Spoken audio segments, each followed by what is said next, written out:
Hi people, Moreno Reifenberg here. In this video, I'll be discussing, as the header states, atheism and agnosticism in the occult, on whether it has merit, basically whether their notion and whether their views on the world have merit in relation to the occult as well as in general.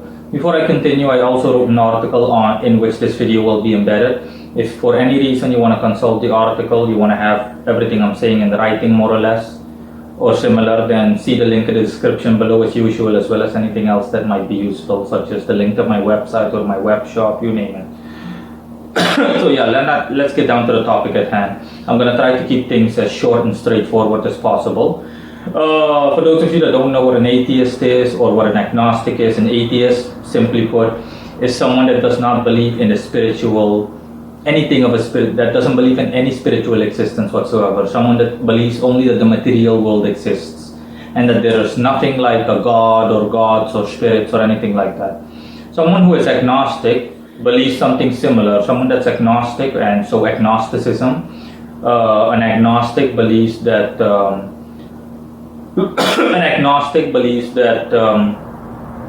that how should I put it? Someone that's agnostic believes that if there is someone that's indifferent, let me put it like that, someone that's completely indifferent and undecided when it comes to spiritual topics, someone that is of the opinion or belief that even if spirits exist, or if anything of a spiritual existence is in existence itself, that man is too simplistic, so that it's too complicated or complex for mankind to understand. So someone that's literally indifferent, someone that has pretty much a meh opinion towards spirituality. So someone that doesn't believe in anything, pretty much. So yeah, that's it. As you can tell based on those definitions, atheism is more intense and pretty much the extremist of options between the two. One could argue even that agnosticism is the lighter version or more sympathetic or neutral approach towards atheism. So yeah, again, to recap, an atheist doesn't believe in anything of a spiritual nature, and an agnostic is indifferent. An agnostic, doesn't really care. An agnostic thinks that even if spirits exist, or if there is such a thing as a spiritual plane, that mankind is too stupid to understand it anyway. And yeah, now I'm going to get to it. I'm going to start with the latter version of this header first, the header of this article or this video. Let's look at things first from a neutral perspective, so through the lens of the average person, in regards to atheism and agnosticism. The reason that you have a lot of atheists arguably in the world, or that atheism is on the rise, is because people can't see any benefit from the spiritual. Usually, the mainstream public turns towards mainstream religions, and I don't need to say anything. I barely need to say anything. They don't find anything of real value from mainstream religions, but that's normal because most mainstream religions are similar to multinational companies. They only care about money and power and controlling the masses through indoctrination, the same way that they did back in medieval times and whatnot. But they don't care about they rarely care about actually helping people and actually caring about actually caring about those that need spiritual guidance and or life guidance or material guidance overall. They pretty much sell lies and so on. They're wolves in sheep's clothing, as the saying likes to go. They're false prophets in general, as the Bible clearly states. From a neutral perspective, in any case, that's why atheism is on the rise. But the point is, or the question that you should ask yourself is, does atheism and or agnosticism, do they have merit? The claim that they make that there is no spiritual existence, more or less, and the material is all that there is to life, does it hold merit? Is it true at the very least partially or up to a certain point? The simple answer is no. Okay, plain and simple answer is no. From a neutral point of view, everything that you can see has come forth from what you can't see. Everything that you can see with your bare eyes everything that you can feel, sense, and touch, etc., all the material things you see around you, they are in existence because of what you cannot see, what plain sight, what you can't perceive, but which is obviously imperceivable. We're talking about material imperceivable. As the saying goes, out of the immaterial, the material has sprung forth. That's the way the universe works. This is pretty much evident.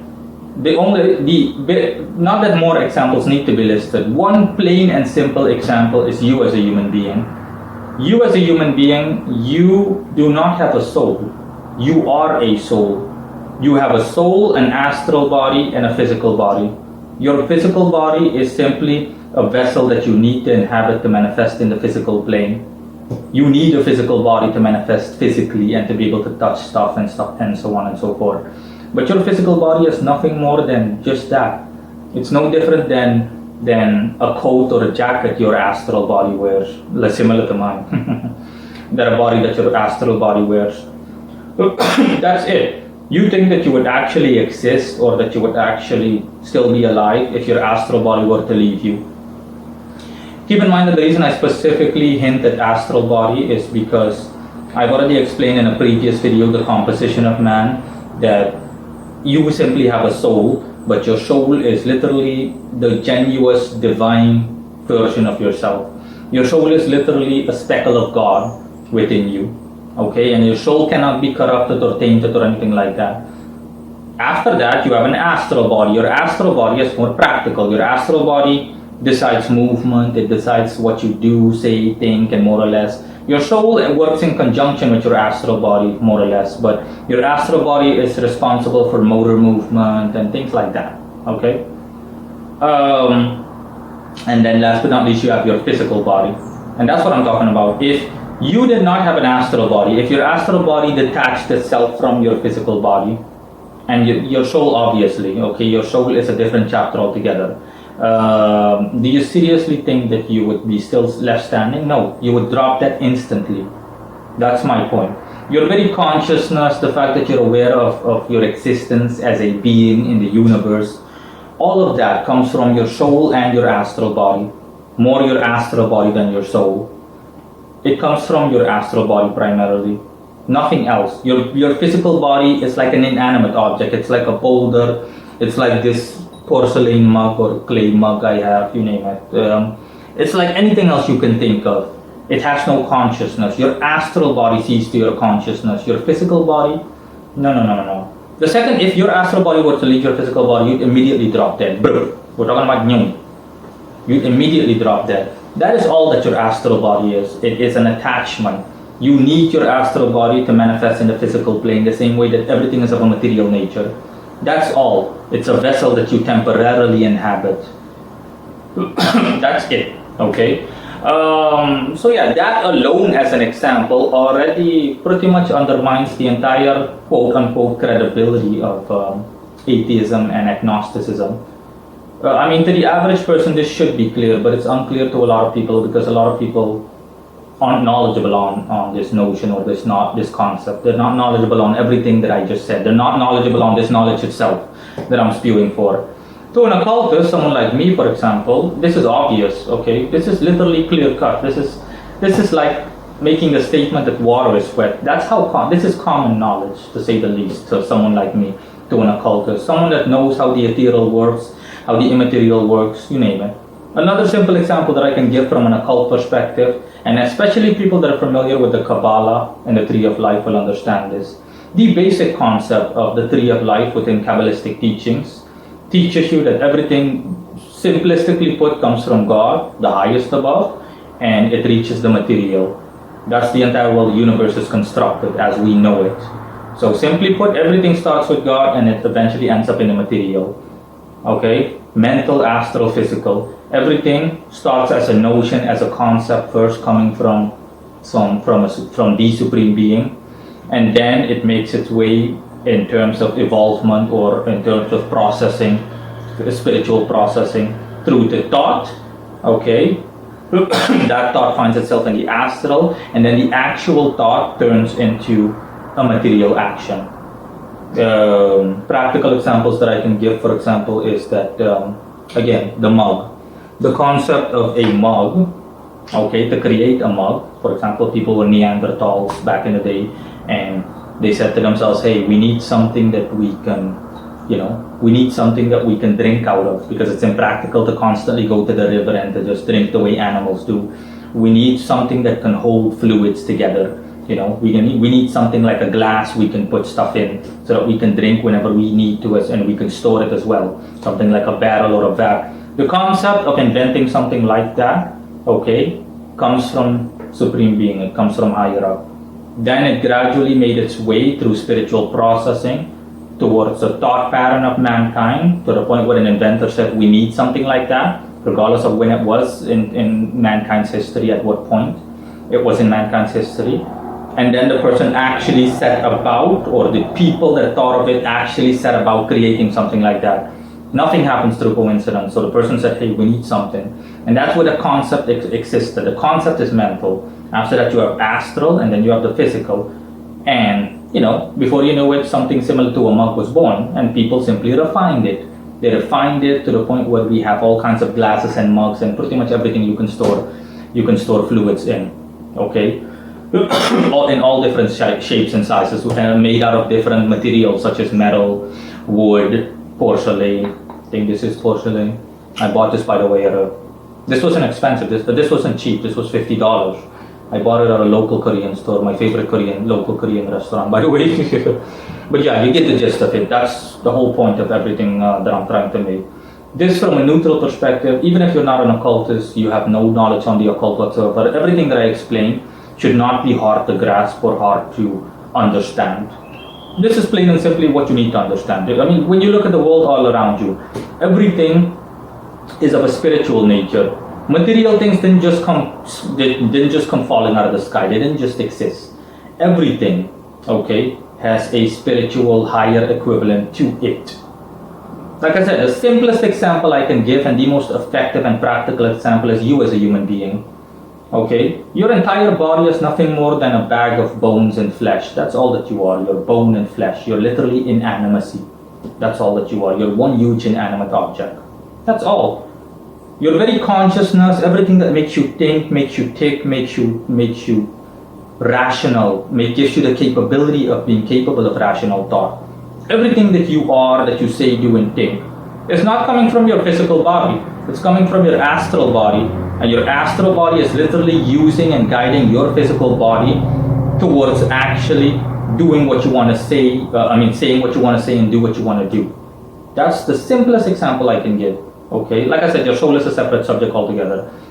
See the end screen for additionally linked videos that you might find interesting in relation to one's soul and blah blah blah. But yeah, that's the plain and simplest way. So yeah, atheism holds no water, it holds no ground. Agnosticism neither. Yeah, it doesn't matter what you want to believe in, what kind of spin you want to put on something. Facts are facts. Facts don't care about whether you're right or wrong. Facts do not care about your feelings. Facts don't care about whether you're offended. It does not matter.